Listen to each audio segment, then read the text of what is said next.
ꯃꯌꯥꯝꯕꯨ ꯑꯍꯥꯟꯕꯃꯛꯇꯗ ꯇꯔꯥꯝꯅ ꯑꯣꯛꯆꯔꯤ꯫ ꯉꯁꯤꯗꯤ ꯑꯅꯧꯕ ꯋꯥꯔꯤ ꯑꯃꯒꯁꯨ ꯑꯩꯈꯣꯏꯅ ꯄꯨꯔꯒ ꯂꯥꯛꯆꯔꯤ꯫ ꯉꯁꯤꯒꯤ ꯋꯥꯔꯤ ꯑꯁꯤꯅ ꯀꯔꯤ ꯀꯝꯗꯧꯔꯤꯕ ꯍꯥꯏꯕꯗꯣ ꯃꯌꯥꯝ ꯄꯨꯝꯅꯃꯛꯅ ꯋꯥꯔꯤꯁꯦ ꯑꯃꯨꯛ ꯇꯥꯃꯤꯟꯅꯔꯁꯤ꯫ ꯑꯩꯈꯣꯏꯅ ꯍꯥꯟꯅ ꯊꯥꯖꯔꯝꯕ ꯃꯤꯅꯝꯕꯅ ꯑꯆꯨꯝꯕ ꯍꯥꯏꯕ ꯋꯥꯔꯤꯗꯨꯁꯨ ꯅꯣꯡꯃ ꯐꯨꯜ ꯁ꯭ꯇꯣꯔꯤ ꯑꯣꯏꯅ ꯄꯨꯟꯅ ꯍꯥꯞꯆꯔꯛꯑꯒꯦ꯫ ꯍꯧꯖꯤꯛ ꯇꯥꯕꯤꯔꯁꯤ ꯑꯩꯈꯣꯏꯅ ꯄꯨꯖꯔꯛꯄ ꯑꯅꯧꯕ ꯋꯥꯔꯤ ꯑꯃ꯫ ꯑꯩꯈꯣꯏ ꯃꯤꯑꯣꯏꯕꯁꯦ ꯁꯛꯆꯨ ꯈꯦꯟꯅꯕꯒꯤ ꯃꯇꯨꯡ ꯏꯟꯅ ꯋꯥꯈꯜ ꯊꯃꯣꯏꯁꯨ ꯃꯤ ꯑꯃꯒ ꯑꯃꯠꯇ ꯐꯥꯎ ꯃꯥꯟꯅꯗꯦ꯫ ꯃꯄꯥꯟ ꯊꯣꯡꯗ ꯎꯕꯅ ꯁꯛꯂꯣꯟ ꯑꯃ, ꯑꯗꯨꯒ ꯃꯅꯨꯡꯗꯅ ꯁꯛꯂꯣꯟ ꯑꯃ ꯑꯣꯏꯕ ꯃꯤꯁꯨ ꯀꯣꯡꯒꯥꯏ ꯑꯃ ꯌꯥꯎꯔꯤꯕꯅꯤ꯫ ꯀꯅꯥꯒꯨꯝꯕꯁꯤꯡꯅꯁꯨ ꯃꯤ ꯑꯃꯒꯤ ꯃꯑꯣꯡ ꯃꯇꯧꯁꯤ ꯎꯔꯒ ꯋꯥ ꯂꯥꯟ ꯀꯔꯤꯃꯠꯇ ꯉꯥꯡꯗ꯭ꯔꯕ ꯇꯨꯃꯤꯟ ꯂꯩꯕ ꯃꯤ ꯑꯣꯏꯕ ꯇꯥꯔꯕꯗꯤ ꯃꯍꯥꯛꯁꯦ ꯃꯤ ꯄꯨꯅꯤꯡꯗꯕ ꯅꯥꯄꯜ ꯌꯥꯝꯅ ꯀꯥꯕ ꯃꯤꯅꯤ ꯍꯥꯏꯗꯨꯅ ꯍꯥꯏꯅꯕꯁꯨ ꯌꯥꯎꯏ꯫ ꯑꯗꯨꯒ ꯑꯃꯨꯛꯁꯨ ꯃꯤ ꯀꯅꯥ ꯑꯃꯠꯇ ꯄꯨꯟꯗ꯭ꯔꯕꯗꯤ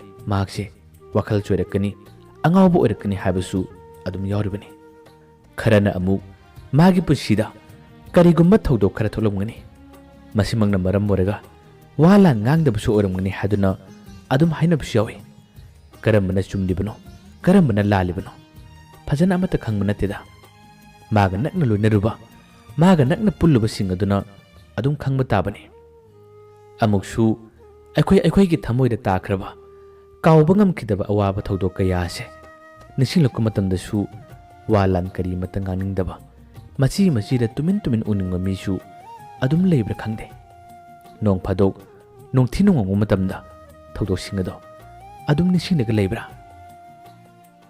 ꯀꯣꯂꯦꯖꯀꯤ ꯁꯦꯁꯟ ꯍꯧꯔꯦ꯫ ꯑꯅꯧꯕ ꯁꯥꯇ꯭ꯔ ꯁꯥꯇ꯭ꯔꯤ ꯀꯌꯥ ꯑꯃ ꯃꯤꯡ ꯆꯟꯗꯨꯅ ꯀꯣꯂꯦꯖ ꯀꯥꯕ ꯍꯧꯅꯔꯦ꯫ ꯍꯥꯟꯅꯒꯤ ꯑꯔꯤꯕꯁꯤꯡꯒ ꯑꯅꯧꯕꯁꯤꯡꯒ ꯁꯛꯈꯪ ꯃꯥꯏꯈꯪꯅꯕ, ꯑꯗꯨꯒ ꯍꯥꯟꯅꯅ ꯈꯪꯅꯔꯝꯕ ꯀꯌꯥ ꯑꯃꯁꯨ ꯑꯗꯨꯝ ꯌꯥꯎꯏ꯫ ꯃꯈꯣꯏꯒꯤ ꯃꯔꯛꯇꯒꯤ ꯅꯧꯅ ꯐꯥꯔꯁꯠ ꯁꯦꯃꯤꯁꯇꯔ ꯇꯝꯃꯛꯄ ꯔꯥꯖꯦꯁ, ꯑꯗꯨꯒ ꯊꯥꯔꯠ ꯁꯦꯃꯤꯁꯇꯔ ꯇꯝꯂꯤꯕꯤ ꯔꯤꯅꯥ, ꯃꯈꯣꯏ ꯑꯅꯤꯗꯤ ꯍꯥꯟꯅꯗꯒꯤ ꯃꯔꯨꯞꯅꯤ꯫ ꯔꯤꯅꯥꯅ ꯀ꯭ꯂꯥꯁ ꯌꯥꯝꯖꯔꯕꯁꯨ ꯆꯍꯤꯗꯤ ꯔꯥꯖꯦꯁꯅ ꯍꯥꯜꯂꯤ꯫ ꯔꯥꯖꯦꯁ ꯃꯕꯨꯛ ꯃꯄꯥꯎ ꯌꯥꯝꯅ ꯐꯩ, ꯌꯥꯝꯅꯁꯨ ꯆꯝꯃꯤ꯫ ꯃꯤ ꯑꯃ ꯊꯦꯡꯅꯕ ꯂꯣꯏꯅꯕ ꯃꯇꯝꯗꯁꯨ ꯀꯔꯤꯃꯠꯇ ꯀꯣꯏꯗꯦ, ꯗꯣꯡ ꯉꯥꯡꯉꯦ꯫ ꯑꯗꯨꯒ ꯔꯤꯅꯥꯁꯨ ꯃꯥꯒ ꯆꯞ ꯃꯥꯟꯅꯩ꯫ ꯃꯤ ꯀꯅꯥꯒꯨꯝꯕ ꯑꯃꯠꯇꯗ ꯃꯥꯅ ꯀꯣꯏꯕ ꯂꯩꯇꯦ꯫ ꯐꯥꯒꯤ ꯀꯌꯥ ꯑꯃ ꯇꯧꯏ꯫ ꯃꯤꯒꯤ ꯁꯥꯎꯅꯤ ꯁꯥꯎꯔꯣꯏ ꯈꯪꯗꯅ ꯃꯥꯁꯨ ꯋꯥ ꯄꯉꯥꯡꯗ ꯉꯥꯡꯉꯤ꯫ ꯃꯕꯨꯛꯇ ꯀꯔꯤꯃꯠꯇ ꯋꯥ ꯂꯣꯠꯇꯕ ꯅꯨꯄꯤꯅꯤ꯫ ꯃꯈꯣꯏ ꯑꯅꯤ ꯄꯨꯟꯕ ꯂꯣꯏꯅꯕꯗꯤ ꯀꯌꯥꯗ ꯂꯝꯕꯥ ꯆꯥꯔꯤꯕ?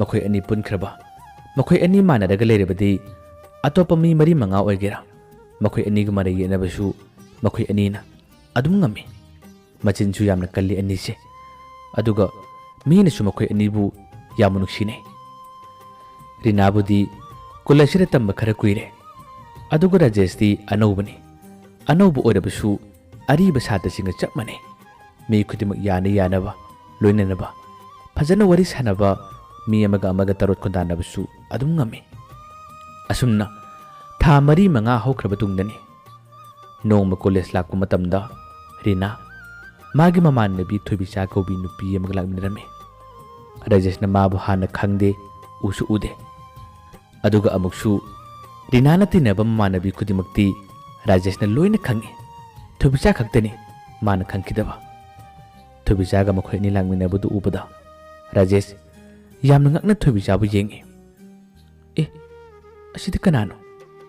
ꯔꯤꯅꯥꯒ ꯇꯤꯟꯅꯕ ꯃꯥꯜꯂꯤꯅꯦ꯫ ꯃꯥꯒ ꯇꯤꯟꯅꯕꯁꯤꯡꯗꯗꯤ ꯑꯩꯅ ꯈꯪꯗꯕ ꯀꯅꯥꯁꯨ ꯂꯩꯇꯕꯅꯤ꯫ ꯑꯁꯤꯕꯨ ꯀꯅꯥꯅꯣ?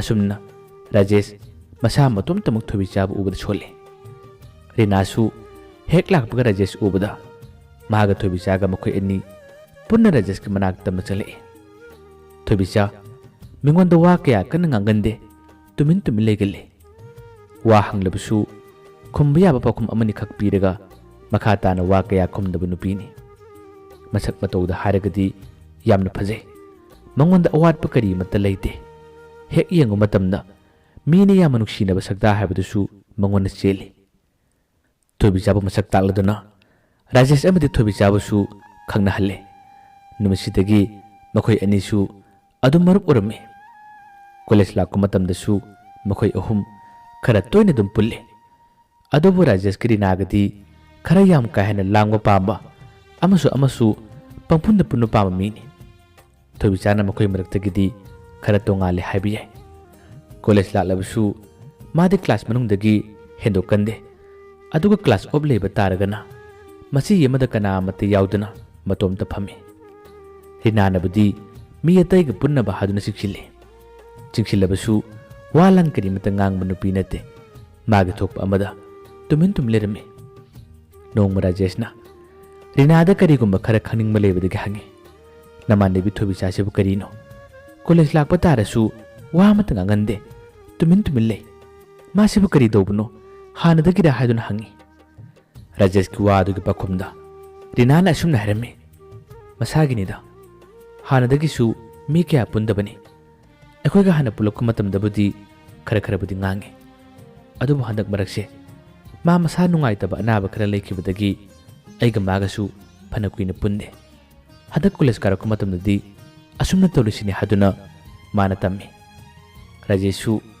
ꯊꯣꯏꯕꯤꯆꯥꯕꯨ ꯑꯗꯨꯝ ꯂꯣꯏꯅꯔꯛꯄꯗꯒꯤ ꯃꯥꯒꯤ ꯇꯨꯃꯤꯟ ꯂꯩꯕ ꯋꯥ ꯀꯌꯥ ꯉꯥꯡꯗꯕꯗꯨꯗ ꯃꯉꯣꯟꯗ ꯀꯔꯤꯒꯨꯝꯕ ꯈꯔꯗꯤ ꯑꯗꯨꯝ ꯐꯥꯎꯕꯒꯨꯝ ꯇꯧꯏ ꯃꯥꯒꯤ ꯑꯅꯤꯡꯕ ꯑꯄꯥꯝꯕꯗꯤ ꯍꯥꯏꯗꯣꯛꯇ꯭ꯔꯕꯁꯨ ꯃꯉꯣꯟꯗ ꯇꯥꯔꯤꯕ ꯃꯃꯤ ꯈꯔꯗꯤ ꯔꯤꯅꯥꯅ ꯎꯕ ꯐꯪꯉꯤ ꯔꯥꯖꯦꯁꯅ ꯃꯇꯝ ꯑꯌꯥꯝꯕꯗ ꯊꯣꯏꯕꯤꯆꯥꯒꯤ ꯃꯅꯥꯛꯇ ꯅꯛꯁꯤꯟꯅꯕ ꯃꯥꯒ ꯇꯣꯏꯅ ꯋꯥꯔꯤ ꯁꯥꯟꯅꯕ ꯍꯣꯠꯅꯩ ꯊꯣꯏꯕꯤꯆꯥꯁꯨ ꯋꯥ ꯂꯥꯟ ꯀꯔꯤꯃꯠꯇ ꯉꯥꯡꯗ꯭ꯔꯁꯨ ꯑꯗꯨꯝ ꯄꯨꯜꯂꯤ ꯂꯣꯏꯅꯤ ꯔꯥꯖꯦꯁꯅ ꯅꯣꯡ ꯐꯥꯗꯣꯛ ꯐꯥꯒꯤ ꯇꯧꯕ ꯃꯇꯝꯗ ꯊꯣꯏꯕꯤꯆꯥꯅ ꯊꯋꯥꯏ ꯇꯥꯅ ꯅꯣꯛꯆꯩ ꯃꯥꯅ ꯅꯣꯛꯄꯗꯨ ꯎꯕ ꯃꯇꯝꯗ ꯔꯥꯖꯦꯁ ꯃꯥꯒꯤ ꯊꯃꯣꯏꯗ ꯍꯦꯟꯅ ꯄꯦꯟꯖꯩ ꯅꯨꯡꯉꯥꯏꯖꯩ ꯊꯣꯏꯕꯤꯆꯥꯅ ꯅꯣꯛꯄꯁꯤꯅ ꯃꯉꯣꯟꯗ ꯍꯦꯟꯅ ꯑꯁꯥ ꯆꯥꯎꯕꯒꯨꯝ ꯇꯧꯔꯤ ꯀꯔꯤꯒꯨꯝꯕ ꯀꯥꯟꯗꯁꯨ ꯊꯣꯏꯕꯤꯆꯥꯅ ꯀꯣꯂꯦꯖ ꯍꯟꯕ ꯐꯔꯛ ꯇꯥꯕ ꯃꯇꯥꯡꯗ ꯔꯥꯖꯦꯁꯅ ꯃꯥꯕꯨ ꯊꯤꯟꯕꯤꯕ ꯌꯥꯎꯏ ꯃꯈꯣꯏꯒꯤ ꯌꯨꯝ ꯇꯥꯅ ꯊꯤꯟꯕꯤꯔꯒ ꯃꯈꯣꯏꯒꯤ ꯌꯨꯝꯗ ꯐꯥꯎꯕ ꯆꯪꯂꯒ ꯃꯄꯥꯈꯣꯏ ꯃꯅꯥꯎꯅꯨꯄꯥꯈꯣꯏ ꯃꯁꯛ ꯈꯪꯅꯩ ꯆꯥꯒ ꯊꯛꯇꯨꯅ ꯀꯨꯏꯅ ꯂꯩꯊꯣꯛꯄꯁꯨ ꯌꯥꯎꯏ ꯊꯣꯏꯕꯤꯆꯥꯒꯤ ꯃꯄꯥꯕꯨꯡꯁꯨ ꯌꯥꯝꯅ ꯐꯩ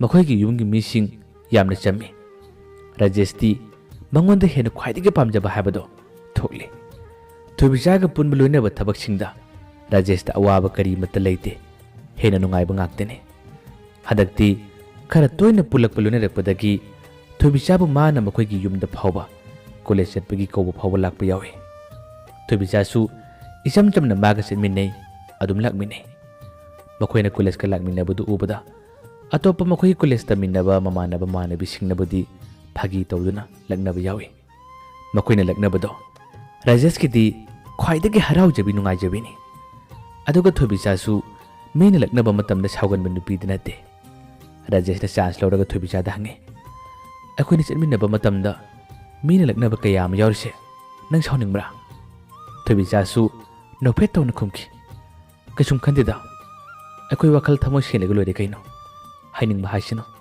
आइदि कसुम खंदेदा वाहिसे नोरगा खुमखिबा पाखुमनि मसिमुगनसु राजेश हेन पेंजबा नुंगाइबा हाइबदु फावरे मतम खरगी मतुंगदि मागी क्लास की असाइनमेंट सिंग इरगा थागलुगो हाइबदगी राजेश रीना अमदि थोबिचा मखोइ पुन्ना पुन्ना मतांगनि रीनाना ममानबि थोबिचादो अनसिलगा वाहिरे अस थोबिचा असिबु कमांते दिनो आइदा सिसिनबसे याम हाइनदे ममांगदेसु खुवा मा तोखिबनि वाद्राने अखोइ सिनखिबदो वाहिदो हरक मतमदा थोबिचा करी वाकन फावखिबनो खंगदे बिकुप अमरमदी मंगलगा तुमिल लेखिरमे रीनाना महाकु लेंहलगा हे किदोरगे नंगबो थोबिचा खंगबोय लाकबोय करी खुमे ए किसुम तोदिए ममानबि नाना इस फमनगा मंगमंगिने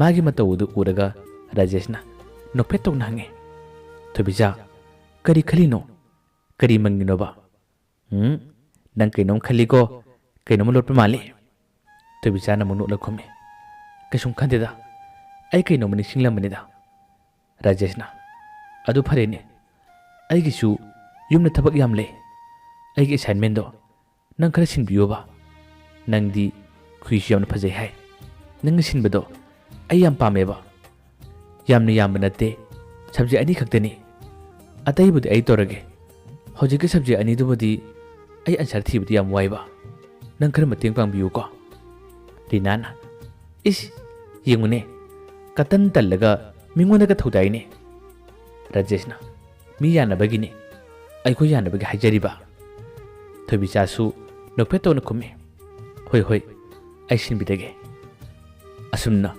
सब्जेक्ट अनी की असाइनमेंट सिनबियु हादुना थोबिचादा पिरकपदुना थोबिचासु मदु दुम पुरगा युमना लाकले राजेशना पावनबदी थोबिचाना दु सिंख्रबदी मखोयदा चटप फंगलनी अदुगी नमादो वा कया अमा हाइबा फंगलनी खंदुना पीखिबनी थोबिचा नुमित्तुगी नोंगालकपगी नुमिदांगदनी नसीदी असाइनमेंट सिन्नबा माना नुमिदांगी मतमदा चाक चा तोलगा सिन्नबा होनरिंग तंजादा कदोमदगिनो खंगदबा वखल अमखक मंगोंदा सोंथांगनबा खोंजेंदा फरपगुम तोई ममी सामलुरबा वखल अमा मागी मिटमांगमक्तदा मयेक सेंगना थोरपगुम तोई लौरकली थोबिचागी याकलबा खोंजेल अमदा तादब्रो कदाइदा लेबनो नंगबो मिसु याम लांगे खोंजेंदना खुमी इमानबा मनी पुलमने कदोरगे थोबिचाना कन्ना मुलावरे अस नो इमानबदो कोना पुल्लो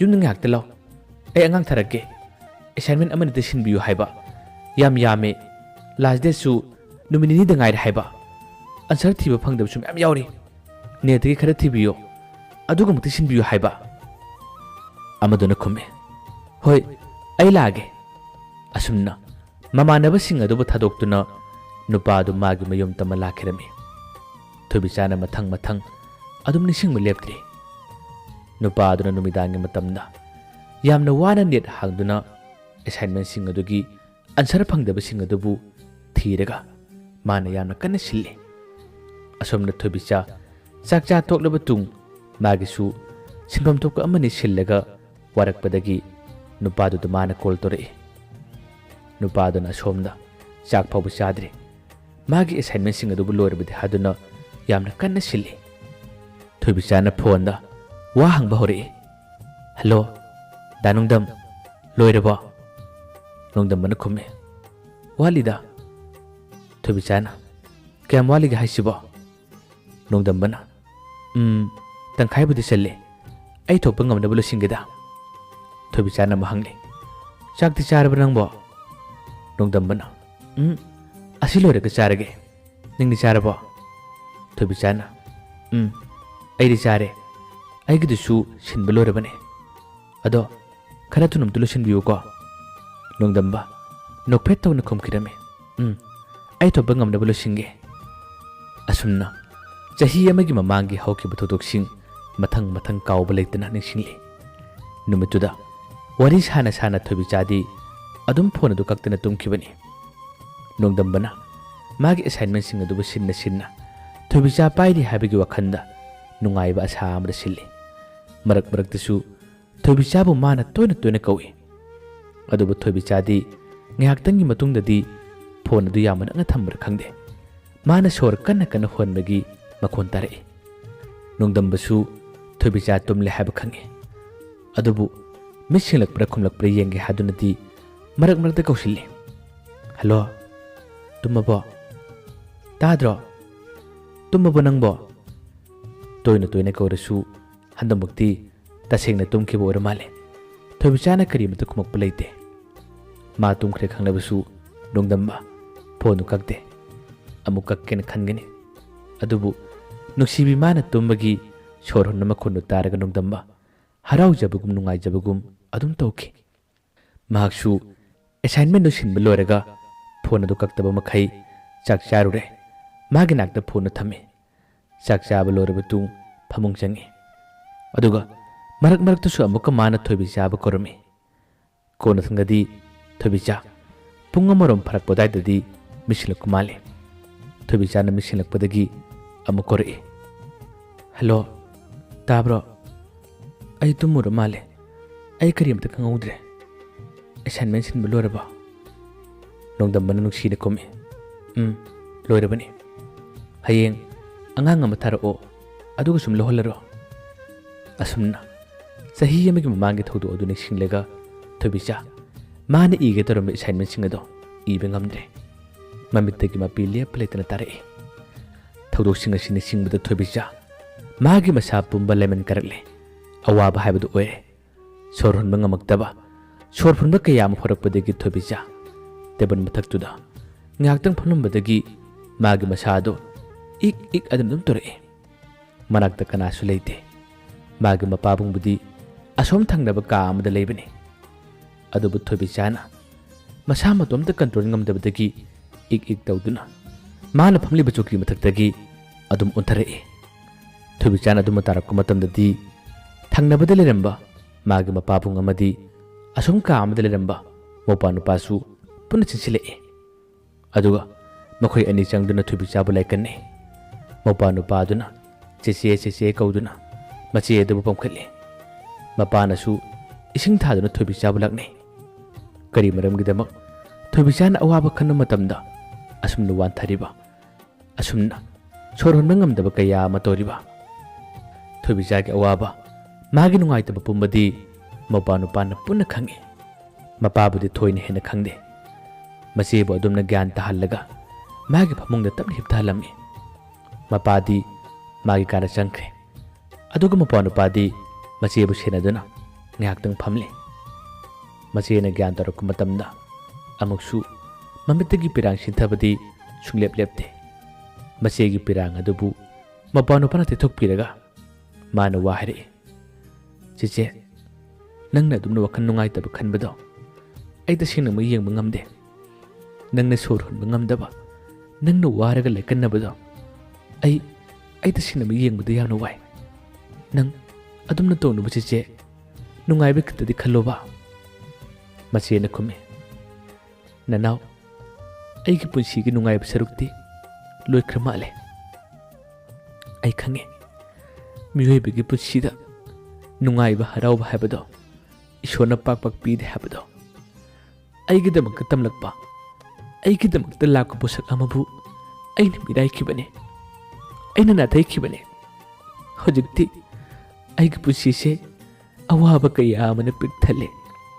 Thangluba khongtang khuding chatluba khudimak ai mabu kauba ngamdre ai mabu yam ningsinge. Mopa nupadadi Thoibicana kari amata koide.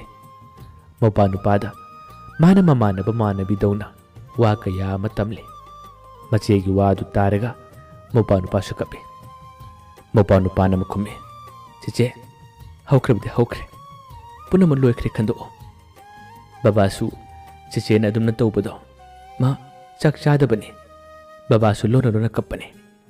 Yarese pothau aisu ai kara tumurage.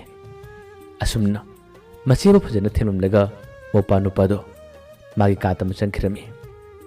Thoibicha hojiksu mamang thakki thokiba thaudoksing magi mangda mathang urakli. Usilli mamit ado adubu mabu ningsingloi mabu khallaroi habadi sungya yadre. Kari maramgidamak aduk yamna aina mabu khallibuna habasini. Thoibicha masa matomta wahang kaya ama hangliba. Amuksu pothanaba haduna mit usile. Midek usinbaga mana noma college halakku matamda mana tonlakku magic manungda magi bag adu yawkhibik thaudo amasu nisinlei. Mahakti garidagi kumhore. Yumna change toba matamda mana pairamba bag ama yaramdabadagi mahakna yamna thunamak nongdambada phone to singkibagi thaudo amasu nisinlei. Nongdambasu thaba ama torambani. Adoba Thoibicana magi bag ado magic manungdi yawkhre. Mamanglomda kakhibani amukti yengbiyu habadagi nongdamba yamna thuna magic adugi maigai tabu khongil liduna chakhibani. Magidi gari machasu leiba nate. Cycle lama tongduna saraba nungsa maraktuda magic adu mana tana khirami. Kona thangadi magic aduga thengnabadagi bag adu puraduna humangna pungchot chotlaga nongdamba Thoibicha khoigi thongan maya tama lakhirami. Thoibicha su makhoi thongan thurake. Nongdambagi nuksana kathelaba humangna pungchot chotlaba magi mai thongadabu uraga Thoibicana mabu nuksini yengi. Aduga wahare. Tanongdamba thank you. As humangna pungchot chotle nangdi yam waramani bo. Nongdambana tapna kumme wadeda ai thabak khara lehawe ai chalage. Asumna hairamlaga nongdamba mana tonglakpa cycle ado mak thauraga yamna yangna thaukhirami. Mana chakiba maikedo Thoibicana mabu nuksini yenghowe. Thaudo adobu suniksilakpada Thoibicha thengba lakpa ngamdana ambuka sumhak kablai.